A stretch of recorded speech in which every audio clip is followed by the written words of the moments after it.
अस्सलाम वालेकुम नाजरीन, मेरा नाम हसन जट है और आप देख रहे हैं परफेक्ट टीवी। मैं हूं आपका होस्ट और आज हमारे साथ बहुत ही प्यारे मेहमान हैं जिनका नाम है मोहम्मद हारिस, जो कि यूनिवर्सिटी ऑफ बलूचिस्तान के तालिब इल्म हैं।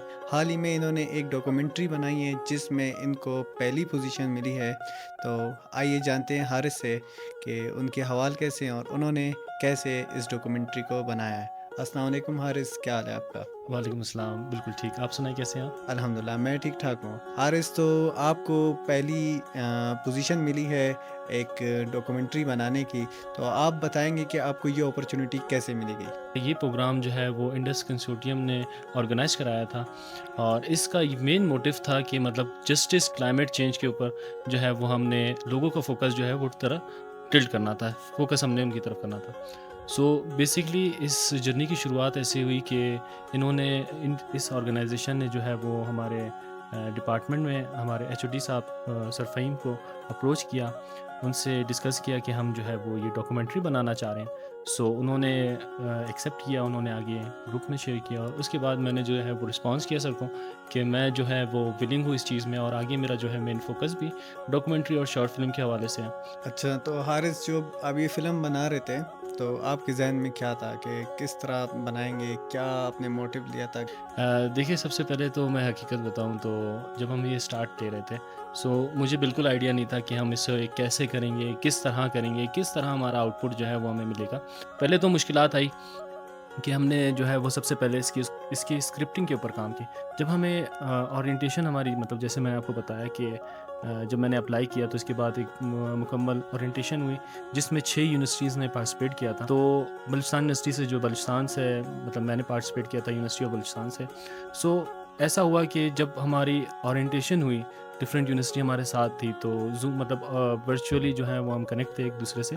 तो सबसे पहले जो था उनका मेन पॉइंट था कि आपने इसका वजह बतानी है कि किस वजह से जो है वो क्लाइमेट चेंज हमारे अर्थ को जो है वो डैमेज कर रहा है।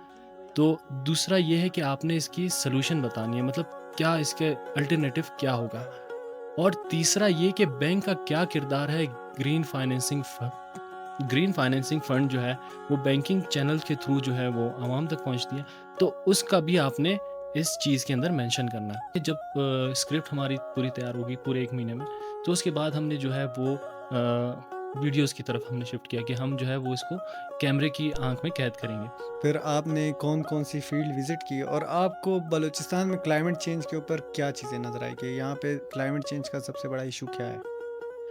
देखिए जब मैं डॉक्यूमेंट्री बना रहा था तो सबसे पहले जो वजह है वो हमारे पास फॉसिल फ्यूल का इस्तेमाल करना। तो फॉसिल फ्यूल जो है वो सबसे ज़्यादा डैमेज करती है हमारी ओज़ोन लेयर को, जिसकी वजह से क्लाइमेट चेंज जो है वो दिन पे दिन जो है वो साल पर साल जो है वो बढ़ता रहा।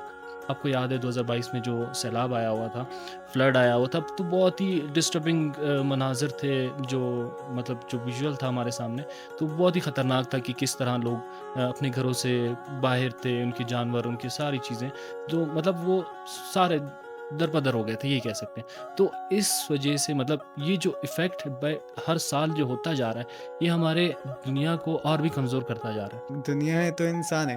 तो नाज़रीन, जैसे क्लाइमेट चेंज के नेगेटिव असरात जो है बलूचिस्तान पे बहुत ज़्यादा हैं। इसी तरह रिसेंटली एक रिपोर्ट आई थी जिसमें ये पता चला कि जो बारिशों का पैटर्न था बलूचिस्तान का, वो मुकम्मल तौर पे बदल चुका है और अब आने वाले इस कई सालों में जो है यहाँ की एग्रीकल्चर और मवेशी जो है आधी रह जाएँगी और आधी जो है बिल्कुल ख़त्म हो जाएँगी। उसके लिए हमें इक़दामात करने की ज़रूरत है। आप भी दरख्त लगाएँ और अपने इर्द-गिर्द लोगों को भी बताएँ कि वो दरख्त लगाएँ। तो हारिस, ये बताएँ कि बैंक का इसमें क्या किरदार है, वो आपको कैसे फ़ैसिलिटेट करेगा? अच्छा जी, तो मतलब जस्ट डॉक्यूमेंट्री हमारा मतलब तीसरा पॉइंट हमारा यही था, गवर्नमेंट की जो ग्रीन फाइनेंसिंग फ़ंड है, वो किस तरह लोगों तक पहुँचाई जाए। तो इसके लिए सबसे बेस्ट ऑप्शन था पाकिस्तान गवर्नमेंट के पास कि वो बैंकिंग चैनल के थ्रू जो है वो ये एड जो है, ये फ़ंड जो है, वो लोगों तक पहुँचाए। इसमें जो है वो स्टेट बैंक ऑफ पाकिस्तान ने अराउंड कोई मुझे सही फ़िगर याद नहीं, मैं मिस्टेकली हो सकता है, कोई अराउंड 100 बिलियन जो है वो इसकी फ़ंड जो है वो दी थी। कि लोगों को सोलर पैनल जो है वो ये ग्रीन एनर्जी के उसके ऊपर दिए हैं, सब्सिडीज दी हैं। तो बैंकिंग रोल का ये है कि बैंकिंग चैनल्स जो है वो लोन प्रोवाइड्स करती हैं लोगों को कमर्शियल के लिए और इंडस्ट्रियल के लिए भी जो है वो लोन अप्लाई करती ठीक है, यानी गवर्नमेंट ऑफ बलूचिस्तान और गवर्नमेंट ऑफ पाकिस्तान, हैं। Government of Pakistan. Government of Pakistan आपको लोन देती है बहुत ही कम इंटरेस्ट के ऊपर, जिससे आप जो है सोलर पैनल्स खरीद सकते हैं और अपने आप को ग्रीन एनर्जी पे मूव कर सकते हैं। असल मोटिव डॉक्यूमेंट्री का यही था कि बैंक क्या किरदार अदा करी और क्लाइमेट जस्टिस में आप अपना क्या रोल अदा कर सकते हैं। तो नाजरीन, हमारे साथ मौजूद थे मोहम्मद हारिस, जो कि बलूचिस्तान यूनिवर्सिटी के तालिब इलम थे, जिन्होंने डॉक्यूमेंट्री बनाई थी और पहली पोजीशन हासिल की थी और बलूचिस्तान का नाम रोशन किया था। मज़ीद भी उनका कहना है कि वो मुस्तकबिल में भी ऐसे अच्छे अच्छे प्रोजेक्ट्स लाएंगे। तो अभी अपने मेज़बान को दीजिए इजाज़त। चैनल को जो है सब्सक्राइब करना ना भूलिएगा और लाइक और फॉलो ज़रूर कीजिएगा। शुक्रिया।